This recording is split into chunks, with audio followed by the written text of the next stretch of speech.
Hello and welcome to this section of the MATLAB tutor. Here we're going to learn how to define functions in MATLAB. And when I mean functions, when I say functions, I mean mathematical functions, f of x or f of y. And as you might imagine, this has lots of applications. I mean, obviously, later on we're going to plot functions. And later on we'll be taking derivatives and integrals of functions in calculus. So it's really important to know how to define a mathematical function in MATLAB.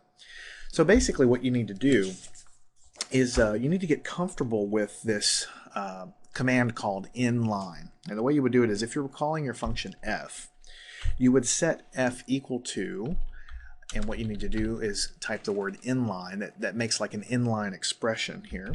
And you open up a parentheses and you put in quotation, single quotes, exactly what you want your function to be defined. So let's choose something simple. Let's do x squared. So we're saying f of x is equal to x squared, and we also have to tell it what variable is the independent variable. In other words, we know when we talk about functions that x is the independent variable because x squared is what the function's equal to. We know that x is what we plug in and f of x is what we get out. But in MATLAB, you have to be very explicit. You have to tell it, here's what the function is, here's what the independent variable is. So in this case, it's f of x. So that's why we have this here. We enclose it in single quotes. And then over here is what the function's actually equal to. And we're setting this whole thing equal to some other letter. This can be anything we want. Right now, we're calling it f for f of x. So it says, okay, we've done that. The inline function is defined to be f of x is equal to x squared. And it tells you over here in the workspace that f is a special kind of variable that's equal to an inline expression, which is kind of like MATLAB language for it's a function. So this is now a mathematical function. If you just type f on the command line and hit enter, it's going to tell you that f is equal to this inline function, which is a mathematical function. So the reason we do this kind of thing is so that we can pass arguments to these functions. This is just like algebra. So you would say f of 2, for instance. This is going to evaluate the function we've defined at the value x is equal to 2, and it's going to return a value of 4. Or f of 10. So 10 squared is 100, and so on. And if you put negative numbers in here, it honors it the same way it does algebraically. So negative 10 squared is negative 10 times negative 10. You're going to get a positive answer. So that is sort of a quick lesson on how to create these functions. Let's practice a little bit more. Let's say I want to create a function. I'm going to call it, chestnut. I mean, what I'm trying to kind of make sure you understand is the functions can be anything you want. I mean, you can name it anything descriptive. So if you're doing calculations with chestnuts, you can name it that. If you're doing calculations with computers, or if you're doing calculations with profit, maybe your profit is equal to some function. So you could set it equal like this. So I would say inline. Let's say my profit is equal to 2 times x plus x raised to the third power, minus 45 or 43 or something like this. So that's my actual expression that I'm setting this function equal to, and I have to tell it, okay, the independent variable that I'm allowed to plug into this guy is in fact x. So then it's going to tell me, okay, profit as a function of x is equal to this guy here. And of course, I can put anything I want in here to define my function. I can put sines and cosines and logarithms and exponential functions. Anything MATLAB is comfortable with, you can define your function in terms of that. Okay, so now if I want to calculate the profit when x is equal to 2 or x is equal to 3, it'll calculate an answer. If I want to calculate the profit at 4.3, it'll go ahead and calculate that as well.